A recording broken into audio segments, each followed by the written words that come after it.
Hey, everybody. Welcome to the Santita Jackson Show on AM 950 Radio, the voice of progressive Minnesota. Please go to am950radio.com. You can stream, but you can also stream us on the Santita Jackson Show YouTube channel. Like and subscribe there. Like and subscribe. And please go to the Santita Jackson and Friends page. Become my friend there. But everybody, thumbs up, thumbs up. I need the thumbs up. I need you all to like the show, like it, and pass it along. Thumbs up, thumbs up, thumbs up, thumbs up. Of course, we're on X at Santita J. At Santita J is my handle. Election 2024. It just continues to get more and more interesting every single day. Every single day. Something's very interesting. I saw something on CNN, which I found to be quite interesting. They were talking about Vice President Harris's polling numbers. She is polling well with Black and Latino voters, but not as well as Hillary Clinton was polling in 2016, not as well as now President Biden was polling with Black and Latino voters in 2020. What's going on? And then there is the subject of identity. If you go online, if you go to blogs and listen to podcasts, identity is something that people are questioning. That is Kamala Harris's identity. Is she Black? Is she Indian? We've seen interviews in which the Indian community rightly claim her and they say, "You are an Indian, right?" She's like, "Yes."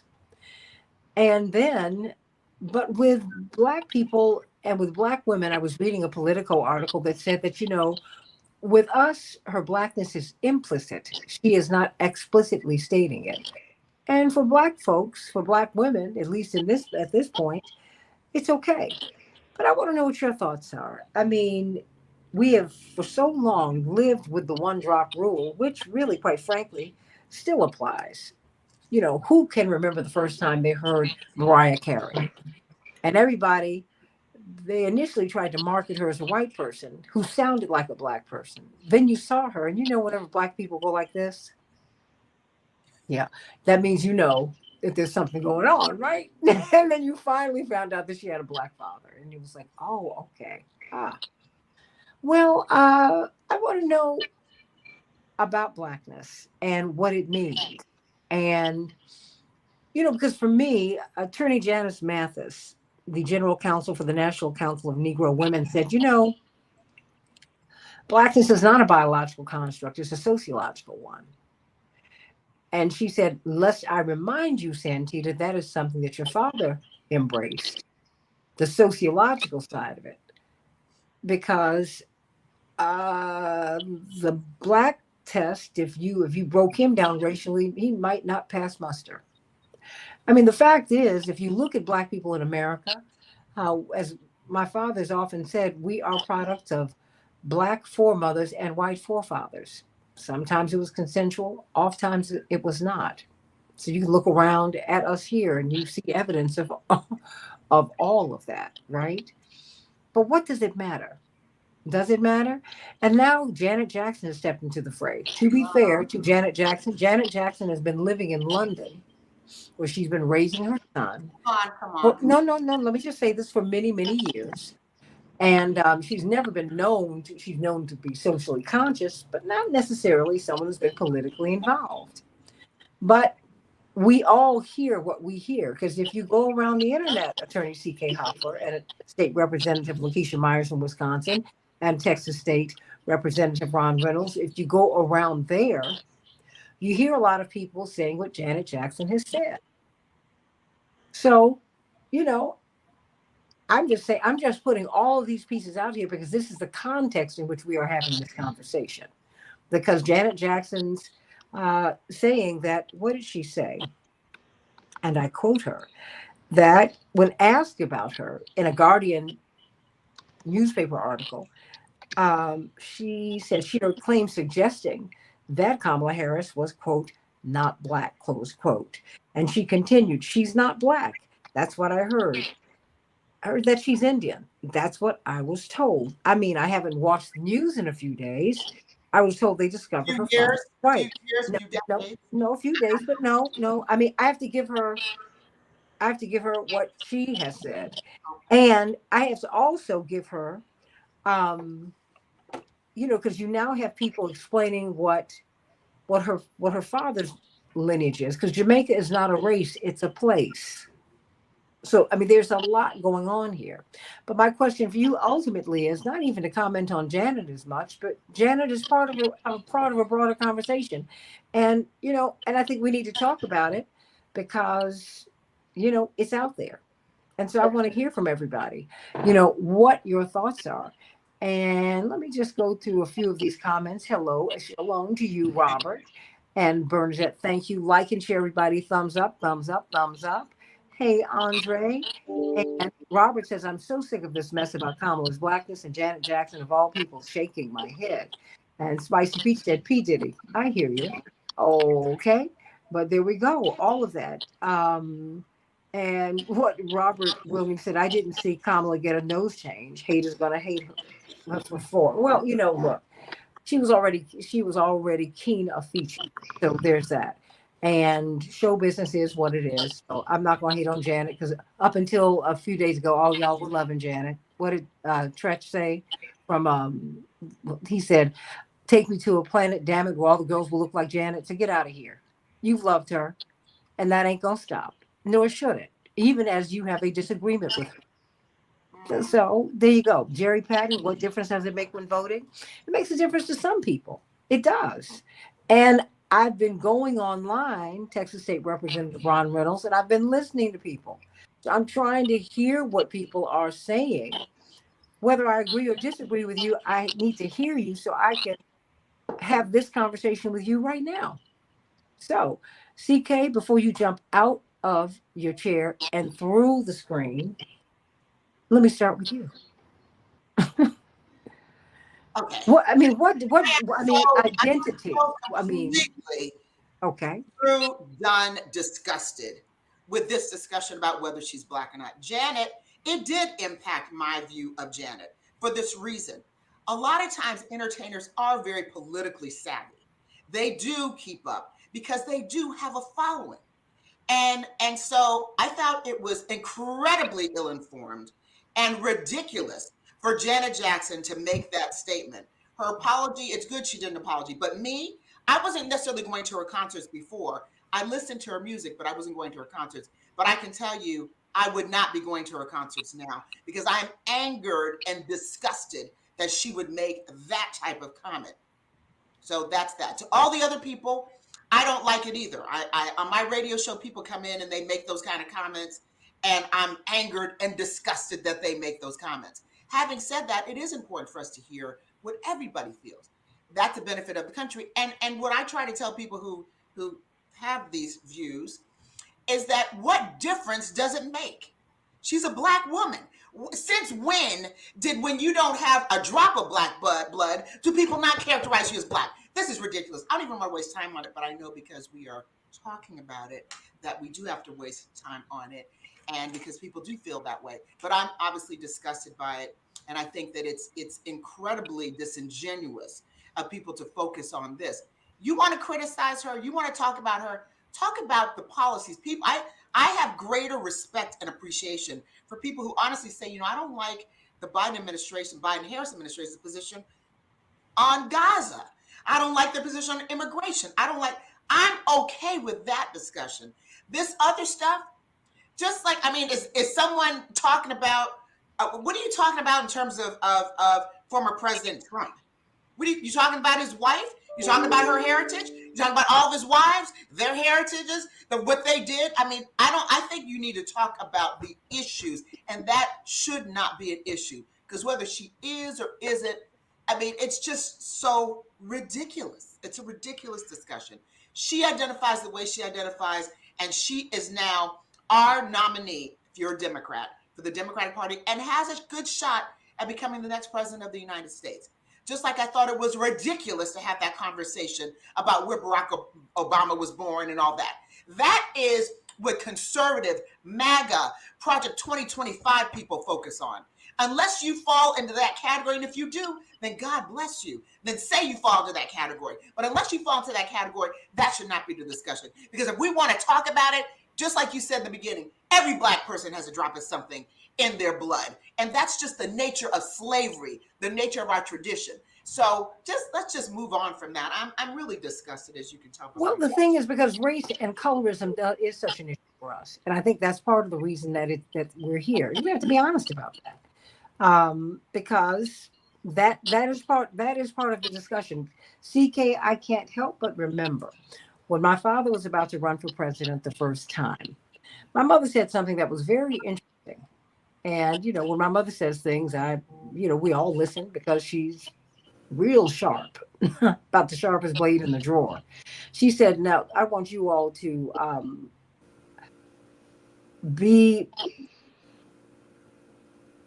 be clear on how they're going to position your father now." And I was like, we were like, "Oh, okay." She said, "No, um, they are not going to let him run as a black man." And this was in 1983. Everybody, like, what do you mean? She said, "No, they're going to make him mixed. They're going to go to South Carolina. They're going to look at his family, and that is how they're going to do it because." Uh, I mean, Michael Jackson understood it. That's why, before his album Thriller came out publicly, Quincy Jones sent it around to his dear friends. He was so excited. He said, and my parents were among them. He said, this is going to be the biggest album in history because they had basically been shut out with Off the Wall, which had been the album that pulled the whole record industry out of a recession, right? Sold more records than anyone next to Carole King's Tapestry, which up to that point had been the biggest selling album of all time. So Michael and Quincy came out of that Grammys where they basically been shut down. They came out with a vengeance. And he said, the challenge that we're going to have, Quincy Jones said, is that you're going to have the biggest pop album in history, but a black man's going to have to sell it. And my mother immediately said, well, they'll turn him white. My father was like, Jackie, here you go again. She said, oh, no, no, no, no, no. You know how these folks think. I know, Ron, I know you're like, huh? Well, that kind of sort of happened, y'all. We got color issues, and colorism is a big issue. It is. I'm trying to clear some of this up because to me, I don't think she should have to throw her mother in the trash heap. She was raised by her mama, and she has her father's lineage, and she's talked about that. I think multiracialism is hard, but because when you are white, you're all right, and when you're yellow, you're mellow, and if you're brown, stick around, and if you're black, get back, because that is still part of our legacy. I think that's I think that's why we're having this conversation now. Quite frankly, I do. I think that's part of it because you don't have that conversation when we're talking about Michelle Obama. We don't. Texas State Representative Ron Reynolds. We're going to give a guy the floor. Since I mean, Well, it's, y'all it's don't beat him up. no, no, no. It's listen. It's an honor to be on with such distinguished panel with some phenomenal women, some amazing ladies, and I understand CK's attorney CK. I understand your frustration, but the reality is that we're discussing it because it's being discussed. Unfortunately, there is a conversation that we really aren't comfortable having oftentimes that goes ignored. That it's almost like, well, we can't talk about that. Like like race within race, meaning that there's still people, not as much as it used to be, but there was once a prevalent time in our history where we did have more of the colorism. And what do I mean by that? More of the distinction between light skin and dark skin African Americans. And we all know from our history that more of the lighter skin blacks were considered house ends, and the darker skin were considered field ends. That's a very controversial topic, but it's real. And then we saw where there was preference and preferential treatment, and that was the way that the media portrayed light-skinned blacks versus dark-skinned blacks. Light-skinned blacks played the sex symbols, dark-skinned blacks played the villains. And so we have come a long way where now we see that there are dark-skinned sex symbols and that is great because the media can depict images that conditions our thinking, right? So we now see that there is a conversation about her blackness that came up with President, former President Barack Obama. So to not address it doesn't make it go away. But I do understand, CK, and I agree with you. It is absurd that she would have to come out and defend herself. But there's some people who are looking for her to almost acknowledge that she is black. And then there were others who argued that it's obvious, right? But that question came up in her interview, and the fact that Trump said, "Well, I didn't know she was black when she was black," and the interviewer asked her the question, and she basically didn't address it. She basically like, "Oh, it's absurd," but she didn't say, "Yeah, I'm black and I'm proud." Right? That was a moment that I think she could have. Then there are others who would say, "Well, of course she's black. She went to a HBCU. She pledged Alpha Kappa Alpha, a black sorority. You know, she know we know she's black." But I think there's some people who are waiting for her to articulate that and say, "Yeah, I'm black and I'm proud. I'm biracial. I'm proud of the fact that I'm black. I'm proud of the fact that I'm part Indian." I think that's something that obviously she has to be comfortable with. But I do know some black folks that say that. So the point I'm making is yes, it shouldn't be an issue. And I don't believe that she's trying to be someone that she's not, but I believe that she's trying to broadly appeal to a broad swath of folks, and she is careful not to define herself as one thing or another. And whether that's right or wrong, I mean that's for someone's own opinion. Personally, I'm proud to say I'm African American, right? But I'm not biracial. I'm not mixed. I'm comfortable in my skin. I'm not trying to be nobody else but a black man. I'm a proud black man that has black daughters that I'm proud that they're black. But I think when I look at her, honestly, I look at her as a black woman. I see her as a sister. I see Obama as a brother. But I've had conversations with people within my own circles that say different. So there's a myriad of opinions, and there's no consensus. I think that this is a debatable discussion, but the only thing isn't debatable is that I don't think she's trying to be someone that she's not. I don't think she's trying to be white to white folks or black to black folks and then Indian and Asian. I don't think she's in different rooms trying to be somewhere. I think she comes across as authentic. You either like her or you don't. But I don't think she's being fake and phony. I think her authenticity is pretty important. And I don't think she's trying to be pigeonholed and is saying, "Oh, I'm a black woman," or "I'm an Asian woman." I think that at some point maybe she'll be comfortable having a discussion about it.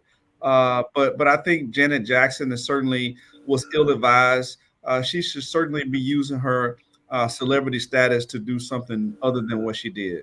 Well, and there's some questions that you cannot really ask, but it's out there. And she's in London, where there's a lot of solidarity between and amongst Black and Indian people because they see themselves in the same space. But there's a whole. I mean, look, the reason I brought this up is because it's out here, and I'm also watching her. There's something that's holding her behind Hillary Clinton's numbers and Barack Obama's numbers. And I think this might be. I'm going to get everybody get to everyone, but I want you to just no, CK. I want you to say that, and then I'm going to get to everyone else. Well, just really quickly, I agree with Representative Ron Reynolds as always. Brilliant. I love your analysis.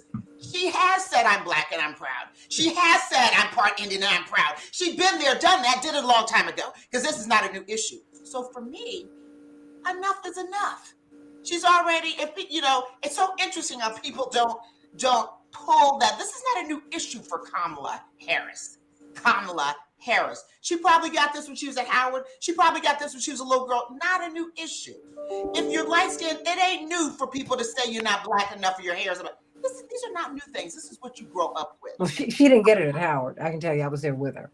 Because you're accustomed to whatever. Right. But at Howard, I did not go to Howard. But from when I was at Howard on campus, and I did try to live, spend time on campus when I was in law school.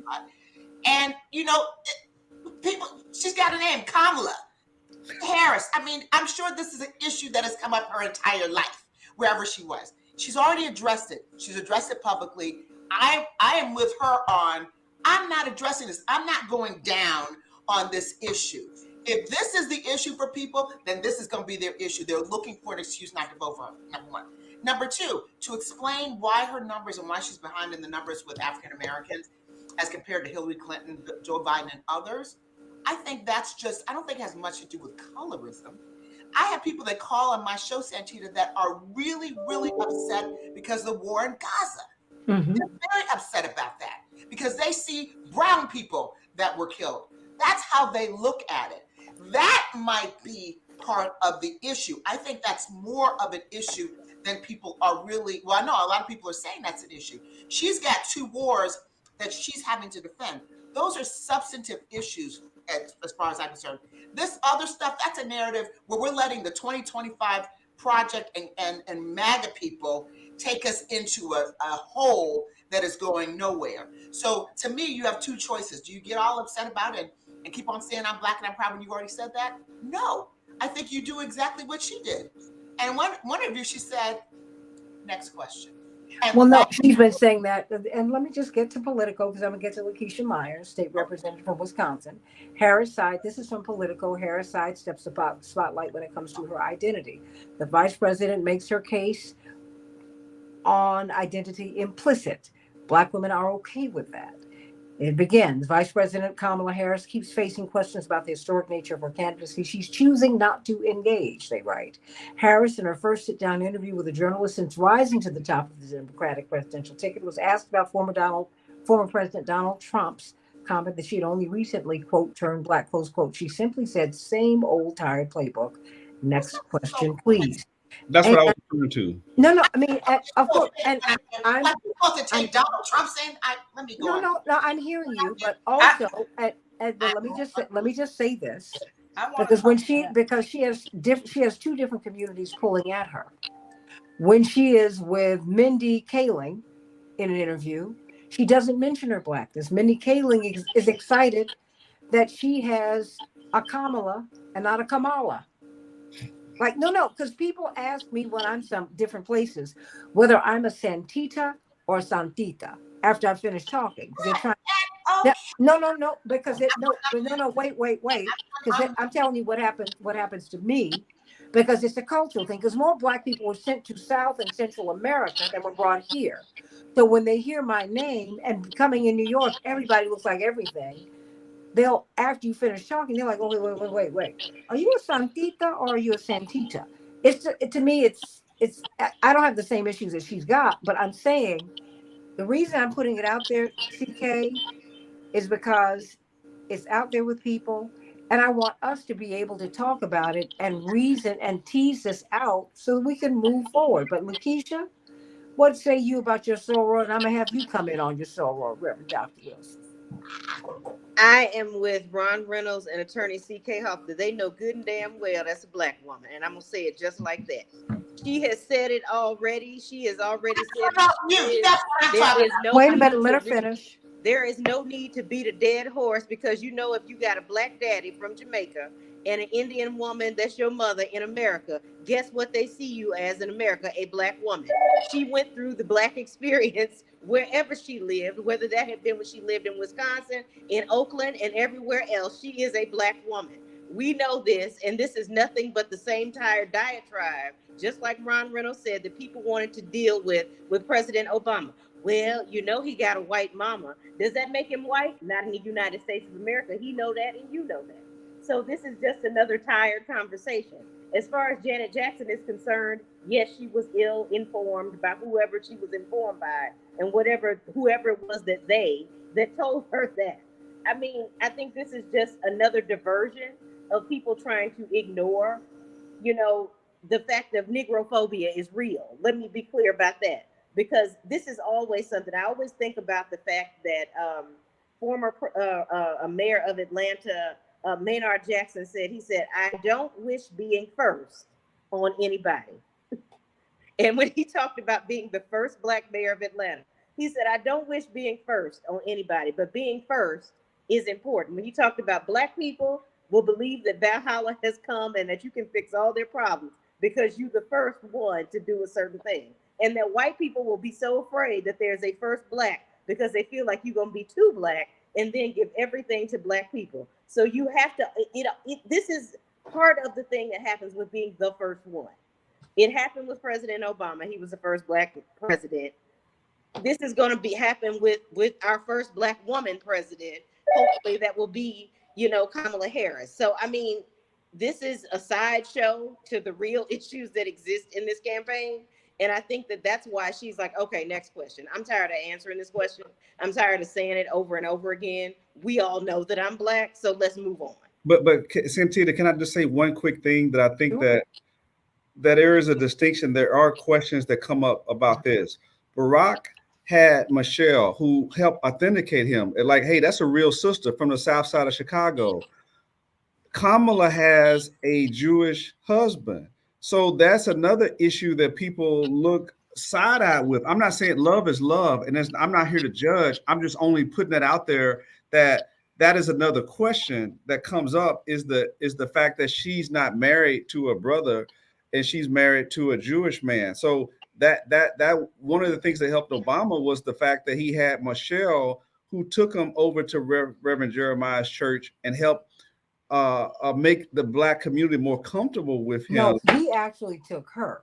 Oh well, I just know that she. Every time someone talked about Obama, they's like, "But he got a real sister, Michelle." Is, it was like he married to a black woman, and he was very That helped intentional. his street cred for sure. Well, yeah, it and gave he him was street very, cred, no doubt about it. She and he gave was him very street intentional because he Yeah. said he wanted a brown-skinned black he got woman. a real. And I will tell you, Reverend said, my mother told me, I help your father with his street cred.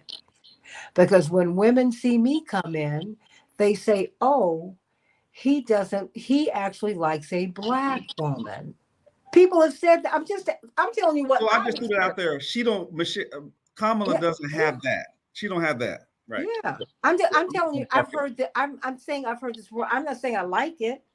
I'm bringing it out here because it is an international conversation, and we can't act as if. I mean, because I know she's black, and that doesn't bother me. And you know what? I don't. It doesn't bother me that she embraces her mama. Are you kidding me? Because she's all of these things.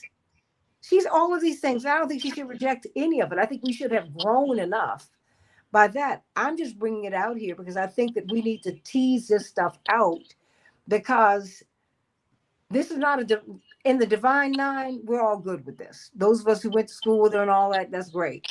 I'm saying some other people are having another kind of conversation. And I'm just trying to put it out here because I'm hearing it. Michael Brandon said, if any family that should understand biracial, multi-ethnic families, it's Janet Jackson, the mother of an Arab, African-American child. And so many of her siblings' children are biracial. That's right. The racism of colorism is just as prevalent in our communities as colonialism, which is sad. Nothing or no one controls ethnicity. And it's a sociological construct, everybody. But it is what it is. So, Reverend Wilson, I promise you, psychologists will coming to you last. So you can break us all down and tell us how nutty we are. That's all right. Watch what you say, Reverend Wilson. Oh, wait a minute. Let me put you up because we were getting some feedback from you. Okay. I got you. You ready for me now? I got you. We were getting feedback. I was trying to cut it out. Okay. Well, I understand what everyone is saying, but the challenge you have, as CK acknowledged, Kamala Harris, Vice President Harris, has lived this life long enough now. She doesn't have the bandwidth of time to keep arguing about being black. Mm-hmm. She is evidently black. She has practiced and performed not as, she never said I'm biracial. She just said, this is who I am. She has defended black people. She's worked with black people. So I think that it's difficult. The fact of the matter is, all of us, if we would be honest, are biracial. Some of us just didn't get the hair. We didn't get the color. But we all have been mixed because of slavery. And I think that she shouldn't have to waste time defending that, who she is. You know somebody by the work that they've done. And I think her work speaks for her. Many people, I agree with CK again, are upset about Gaza, and they didn't let the Palestinians talk at the DNC. The second thing that they confuse, this is the first sitting vice president who happens to be Black that is running for president while sitting as a vice president. We all know the vice president serves at the pleasure of the president. You have power of influence, but you do not dictate the policies and practices of that administration. You support them as vice president or you remain silent. So she has a difficult balancing act in order to remain vice president and at the same time remain a candidate for the office of president. And that's difficult. While all kinds of situations are occurring that she did not necessarily initiate, she is part of by the nature of her position and her office. And so I think that we have to understand that and give her space. And you would not do this to a man. We've not treated men like this. It is because she's a woman that she's got to fight all this. We have had biracial men. They didn't give Barack that much hell about who he was, and he wasn't even trying to admit he was Black at all. Well, he didn't have to because, again, He didn't his look wife. right. Well, no, but his wife also. There was a presumption.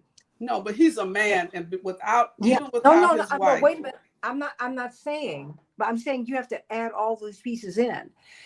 I'm saying, look, to me she's Black.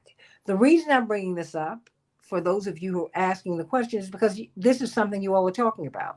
In order for this show to remain relevant, I have to talk about what's relevant to you.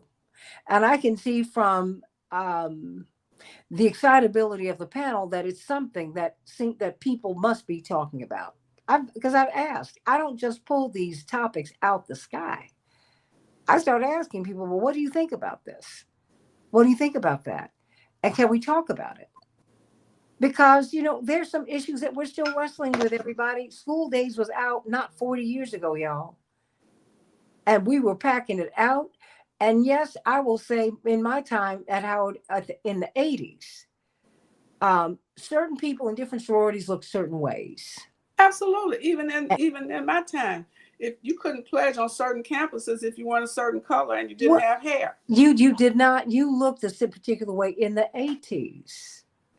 And when you go around to other places, this is just where we are. I'm saying we got to get over it. I'm saying we should. I'm trying. But help me, CK. Let's get over it. No, I'm just saying but I can't do it until we talk about it, because there's some things we continue to push up under the rug, y'all. I've been on mute. Unmute yourself, CK. No, unmute yourself, CK. It's all right. But Dr. LaShawn, unmute yourself and help us. Because I'm feeling some kind of this is a real conversation. I know that people think that you're just rehashing and saying some of the same stuff, but to be honest, in the last 4 or 5 days, I've heard this conversation at least 10 times. And really? I think what happens is wait a minute. Where have you heard this conversation? I was at a family gathering. I was at a church gathering. I was at a kind of a social gathering. These are all different places and different people. You still have the people so one group of people are saying they don't care whether she's Black, or they just hate that that's like a conversation at the forefront, like vote for her because she's part of the Divine Nine and she's this. People are really upset that is being projected out there like that as a narrative, because those people who are not in any sort of Divine Nine capacity, they feel like that's something to push a different narrative and it's over their head. It has nothing to do with them. Then you have the other people that are saying, okay, we've voted for people before because they look like us, so we don't want to hear that narrative that she's Black. So they don't understand how that's a conversation. Me, on the other hand, I have said unequivocally that I am not convinced that Kamala is who I am voting for. And it's not because I care about Trump, because I don't care about him at all. I'm saying from the perspective of the issues that have been a thing for the past 4 years. I'm also saying that authentic wise, when we talk about authenticity, we look at a question being asked and something being evaded. I think that if this is something that people are are continuously asking about, that it does need to be addressed, because there's a group of people that can't get past it. And you hear a comment from Janet Jackson. Yes, everybody was like in an uproar, like, why is she saying this? My whole thing was, she's entitled to her own opinion. She's entitled to whatever, but we've never heard her say anything about anything of substance prior to. But stay right there. Stay right there, because Janet Jackson has been in show business her entire life. Believe me, everything she makes, everything she says is a calculation. She is Absolutely. not an idiot. Absolutely. She has also been living overseas. She married into one of the wealthiest families in the world. She has to live in London because she wants to have some say in the raising of her child, because her husband is so powerful, he could take her child from her.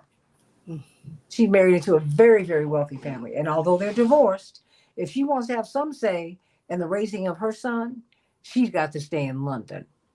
There's another conversation that you hear when you leave the United States.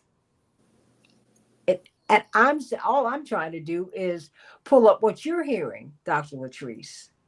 Because make no mistake, I never questioned her racial identity, and I've never seen her play games with it. I mean, I've seen her embrace all of herself. But let me let Dr. Latrice finish. I've seen her do that. But there are still some issues out here, y'all, and I just want us to talk about them so we think there are issues. We agree that there are issues. Yeah, but some of these issues. No, let me let Dr. And they get solved by you voting too. So that's So that's it will impact. I was going to say, yeah, because I think that's a holdout for some people. I think so Unfortunately, too. with her. It is. I think so too. And I think that's what I was trying to get to. I was just going to say that when you look at people who weigh in, like this could have been a calculated thing for Janet to say whatever she said. What I said, because I had no idea that she would even mention something like that. I never heard her say anything of any substance using her platform that was related to anything in the past. So that was kind of shocking for me. That's why I think people responded the way they did. But I also say, from the perspective of those people who are still in the corner going, why don't you just address this thing? Why don't you, they feel like it's just being glossed over, and they think it's being glossed over because there's some truth or validity to it not being true. So I think that in that token, you're losing those people who want to see that authentic side of her. And that's why in those debate parties where we were sitting, you heard some people making these comments over here, and then some people like, it don't matter. She part of the divine nine. It was all kind of stuff going on. And I was saying to myself, if we could just hear some real questions asked, I would have been so satisfied. But I just feel like this thing right here is taking a big toll on the entire election. And if we're not careful how it's navigated, it's not going to help at all. What do you think should happen with the conversations you're having in your space? I'm going to push this back around, but let me stay with you for a minute, Dr. Latrice. What can you say that can allay people's fears or their anxieties or their resentments? I mean, what do they want her to say? I'm black, black, black. Do they want her to get on TV and say I'm black, black, black, black, black, black, black? I don't think people expect that. I think people just want honesty. They just want someone to be transparent and to answer questions directly. And I think it speaks to a larger issue of other things being asked and answered. Because when you talk about the issues that have been presented since the last 3 months. Many of those issues still haven't been directly talked about, where people feel like this is a direct reflection on what is going to happen in the future. So until we answer those things that people are sitting on the edge of their seats waiting to hear a response from, people are going to think this is not the true, authentic person in the president to be. What could prove her authenticity, Dr. Latrice? Just her being who she is and projecting. But that's what she's been. She's like, well, but all of us can't see it. That's what the problem is. We all can't see it. See, some people can see it because they know her. Some people can see it because what do you need they to resonate with her. What do people need to see? I need to hear some real dialogue. I'm telling you, the debate didn't do any justice. We're talking about politics. We're talking about questions. We're talking about just a person who wants people to know who they are for real. I haven't seen that. And I'm not talking about cooking no greens in no tub. I ain't talking about none of that. Putting no hot sauce on no chicken, none of that. All of that makes me feel like somebody's smacking me in the face every time I hear stuff like that. I do not like those type of comments. And I do not like being categorized that that's going to be the thing that makes me relate to somebody. So I'm just saying, being authentic and having a conversation, and not necessarily minding the hard questions, those questions that she may not necessarily want to answer. I think that will help a lot. Okay. But you just said that. But what about if this is her? This is how she authentically presents herself.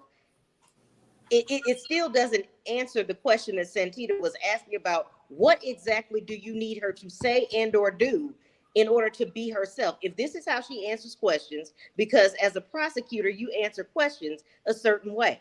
Am I right, CK? I would think that. Yeah. So if people don't like the way she answered a question, but if that's authentically who she is, and she's presenting to you who she is, and it's still not good enough, and it's still going to shave off people who use it as a cop out to not vote anyway, why even answer the question?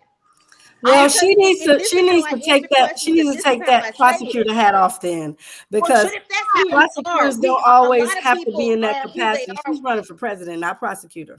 But if that's the job that you've had for the majority of your career, I'm an educator by trade. I'm going to present in a certain way, even in my personal life and even in my professional life. It does not matter if I'm elected to a different position. I'm going to look at it as something that particular way. So I can't take off my teacher hat. I don't think you have to take your hat off. When I do something, even as an effective person in a job. If CK went to go be president, she gonna answer questions like a lawyer, because that's what she's been doing the last 30 years.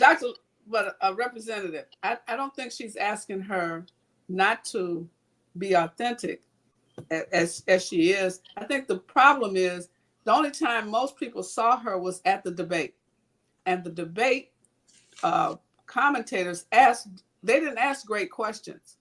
And so she couldn't give any real answers unless she just got off the whole debate thing and just answered the way she wanted to. She tried to open up with her a little bit about her background. People want to know more. What do you feel about criminal justice? What do you feel about the homeless thing? But she already has talked about all of those things. If you go back and if you hold on one at a time. Can y'all let me finish? One at a time. We can't hear anybody, y'all. I hear you. Because we're passionate. Oh, I think we got a good topic today because y'all are nice and hot. But I'm saying, we have the world at our fingertips with a doggone computer. You can Google Kamala Harris commentary on just about anything, and she has sat with Tavis Smiley, she has sat with Oprah Winfrey, she has sat with everybody else you could think of, and talked her way through every criminal justice reform that she did when she was working as the state's attorney over in California, representative, even when she was doing other things. So you can't tell me you don't know what this woman will do. I know what she stands for. What I'm saying to you, there are a body of people that hang out in the barbershop, the beauty shop, on the corner, in our churches, who don't watch all of those shows. They're not into that. They still have access. No, but Lakeisha, listen to me. No, wait a minute. Let me tell you something. One of the things that we've learned from Reverend, you got to code switch, and you got to go to all. That's it. No. But wait a minute. But you also, Reverend can go from a pool hall to a storefront church to the Vatican to a cathedral. You got to be able to. As a singer, there's songs that he has recommended to me. He is like, the baby, remember when you sing this, I'm too close to heaven, you got to switch your vernacular from your classical side. Because your classical side does not work here. No. And I'm not asking you to squall because that's not your style, but be very clear. I need you to go more Mahalia here. I mean, you got, and the thing is, when you traverse all those territories, it makes you stronger, Lakeisha. Because with Black folks, you got to go through all these hoops. You know what? Let me put it this way: Black folks send the strong, white folks choose the weak. Okay. By the time Michael Jackson was a superstar, by the time he got to Motown at 10, because he played that Chitlin circuit. But I think if you listen to CK, how she is a trial lawyer, you learn how to play to whatever jury you have. Mhm. And that's what she has, is a jury of Americans. And CK, I think you could help her refocus. She's a lawyer. She's not thinking of, this is a jury. America is my jury. And there are a bunch of people in my jury that I've selected that don't understand a whole lot of this debate. Questions they asked her about this, that, and that. It didn't really matter to them. They want to know about bread and butter. And even when she said, I'm going to give so much money to small businesses, it doesn't register till you say it's going to impact the babysitters, the daycare centers. You know what I'm saying? And so I understand what Dr. Latrice is questioning. How do we get her in the next 6 weeks to talk to ordinary people? I mean, all I want for her is for her to be heard, period. Because it's part of what you always have to measure is how you are judged in the beauty shop and in the barber shop. Mhm. Because if you can't make it there, you ain't gonna make it with us. Because you got to start here. All I'm saying is these are conversations, Dr. Latrice, you're hearing it, that I'm catching, and and I'm online. You know this. You saw me. You just saw me this weekend. I left you dinner from dinner on Sunday night, and I was on the computer until 1 o'clock in the morning. Mhm. And I'm going from the right to the left, the center, and the outside the margins. I'm trying to hear the conversations that people are having.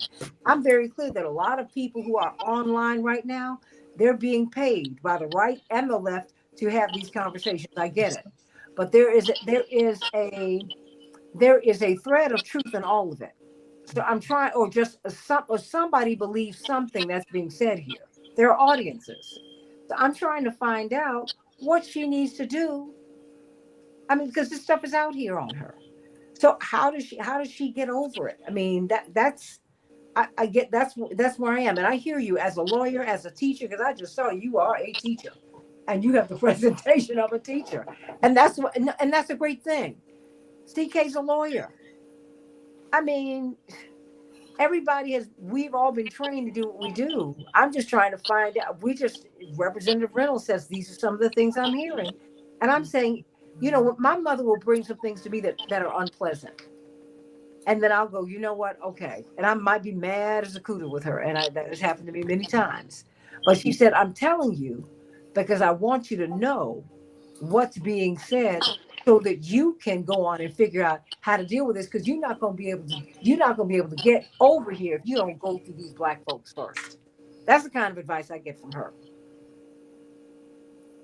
Okay, so wait a minute. Let me see. Well, Chaparral came in. I was trying to get her, but I can't do that. So I just feel like she could bend over backwards and do 10 backflips on her head and speak jive and everything else, and somebody's still not going to be satisfied. well, she can't So do. She can't even do the accent. You better and not that's speak where I am. jive. And we have people She can't in do our community that just don't care. The woman it. could, Okay. I don't know what. She could do what it's always gonna be somebody who don't like you. And I'm Okay, just gonna say I'm it gonna like give you that.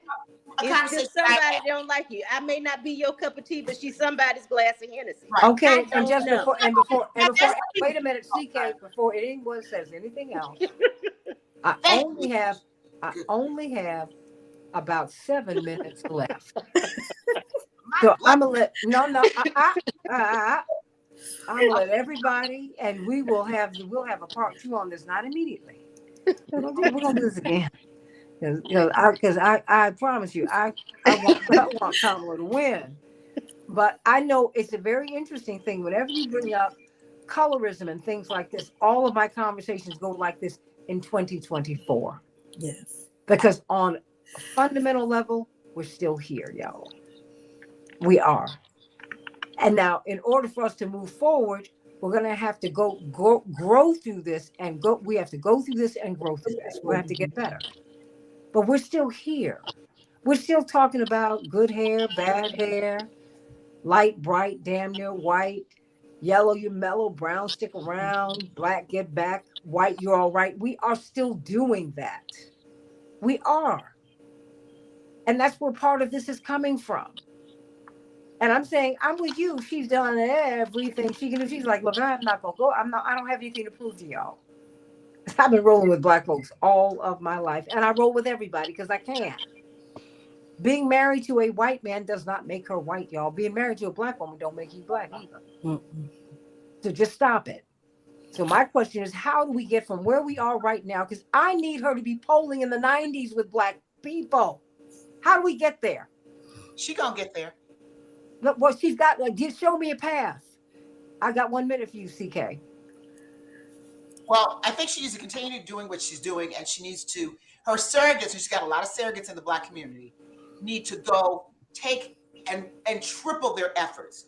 The grassroots surrogate people that are working and that are speaking on her behalf right now, between now and the end, have to go full throttle because she has already set the table. And the table she set to me is a masterful table. I agree with my representative. You, my representative, Lakeisha Meyer. That's what I'm talking about. When you said she could do cartwheels, whatever you said, I was saying absolutely. In the Chitlin circuit, the Amen circuit, whatever you want to call it, there are always going to be people who are not believers. I've had people say stuff like, "Well, just because she went to Howard, that don't mean she's black. Just because she's an AK, that went through about 10 things, and they said doesn't mean she's black." So move off of that and let's focus on the issues. Real issues, those two wars. Real issues, those are real issues that have to be addressed. And for those who are saying they're not sure they're going to vote for her, I throw this at them. What do you think Donald Trump's policies are on those issues? What do you think he's going to do on the war in Gaza? What do you think he's going to do on immigration? Have you read Project 2025? When you sitting up here nitpicking and this and that, and yes, question them on their policies, but then ask the other question. What is former President Donald Trump going to do in Gaza? All right. Answer that question. Okay. State Representative Lakeisha Myers, 1 minute. 1 minute. I don't think there's anything else more that this woman can do except run her race. She got 40, I guess we had 39, 40 days to win a race. At this point in time, if somebody got to convince you that there's a difference, that you need to not vote for Trump or vote at all, I mean, that's a deeper issue that lies within yourself. And it's not anything that we can do to convince you at this point, because the message has been laid bare at this point in time about what the policies are and how you would fare as a regular human being, a person, in Joe Blow America would win with Kamala Harris versus a Donald Trump presidency. Reverend Dr. Jeanette Wilson. Well, I don't give up. I think that we do whatever we can to bring everybody into the tent. We are a patchwork quilt of differences and different levels. People that are living on the margins, they just want to hear her passion and feel her genuineness. It's not about what she says. It's people have to believe you sincere. A lot of people won't like what you say, but if they feel they can trust you to do the right thing, they will vote for her. And I think, and CK, you know this in a closing, she's got to give a closing statement that shows her sincerity. It's not whether she's light or dark, straight hair or curly hair. It is about believing this one can do it for me. Whether you like Donald Trump or not, his passion code goes through. It's as crazy as I'll get out, but people can see he don't fight for us. He don't shut it down. They want to feel you. That's true. And that's all I think that we can say. And CK has put herself on mute, bless her heart. What's she doing now? Why are you on mute, CK? Baby, You put yourself in timeout. She's going off for points. Yes, she is. That's all right. It's crazy. Yeah, he said we're gonna get rid of all those black and brown people. That's what we need to do, and everything about them because they're taking over. Yeah, let's talk about that. I'm going back on mute. Okay, State Representative Ron. Woo, child, this live today. Y'all brought the heat. In the spirit of what's been said, I truly believe this. The adage is true that people don't care what you know until they know that you care. And the vice president cannot grow weary in well doing. I mean, it gets frustrating. I know it gets ridiculous and absurd, but she has to run the course. She has to continue to talk to those voters because those are the margins that she's going to need to win this election. She can't rule them out. And so, yes, we have to continue to compete to appeal to them all the way to November 5th because some people just don't make up their damn mind until it's faced right at the end, right? So yes, we have to continue to have these conversations. We can't ignore them. It is the elephant that's in the room. Sometimes it's uncomfortable, but we need to have these conversations. So I'm glad that we did. But yes, the vice president and Representative Myers, I agree. Some people just ain't gonna be convinced. Period. Right? They Oh, always gonna move the goalposts. But there are some who still just want to hear a little like what Dr. Latrice was saying. They want to hear a little bit more, and let's give them that. So thank you, Santita, for allowing us to have this lively debate and dialogue. And I think a lot of platforms wouldn't have it, but No. it is important that we have to hear all concerns that people have, even those we don't agree with. okay. Dr. LaShawn Latrice, I almost forgot about the psychologist. Please don't tell us how crazy we are today. Please. You're doing the best. I just want to say that you all keep in mind we haven't had a lot of time to work with this whole dynamic, so we have to be mindful of that. We also have to be mindful that we are still very discerning people.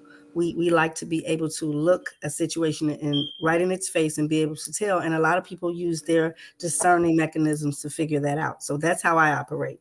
Then lastly, we have to remember if there were core issues being discussed at the very beginning of all this introduction, we wouldn't even be talking about race. Until then, I'm just going to keep hope alive.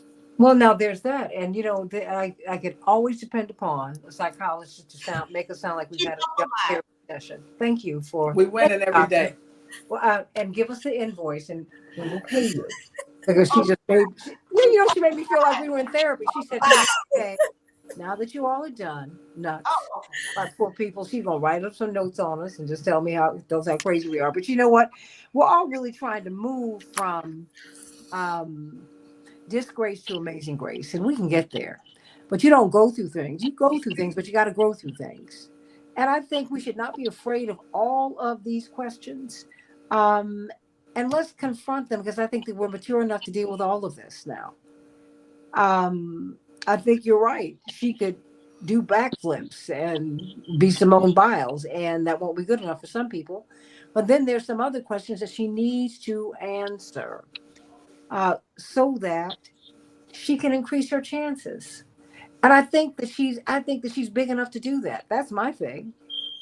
I believe she can do this. I believe that there's some hearts that can be inclined in her direction, some votes that can be turned, some people she can convince to get out. I just want to help her to get there. That's all. See, I don't do the fangirl thing. I don't believe in being a sycophant. You don't need a fan for me. You need someone who's going to tell you the truth. That's my mama coming out of me. Some people, my father will come off the stage some nights and, oh, Reverend, you were great. My mother's like, no, you weren't. No. And he'll look, yeah. But the first person he calls in the morning when he's out of town, and the last person he calls at night has always been her, because she's going to be honest with him. And she's helped to make him the great man that he is. And the people who help to make you great are honest with you. And they tell you things that help you to. Be better. I'm not so excited to see. I don't want us to see. I don't want to see her get into the Oval Office ill prepared to deal with these people out here because people come at you all kinds of ways. And you must be toughened in order to handle them. This is not easy stuff. This is not a game for the children or for the faint of heart or the weak. She's got to be prepared. When Reverend first ran for president, the piece that people are missing that neither Barack nor Kamala had was 25 years of organizing. And organizing in the face of enemies and death threats every day. No Secret Service. So yeah, he was the toughest, baddest mother joker you had ever seen. Mother joke. Because he had taken all the hits. Mother joke. Michael Jackson had to follow Jackie Wilson as a child. So he had to become the baddest joker you had ever seen. So come on, y'all. She can do this. But she won't get there if we don't help her to do it.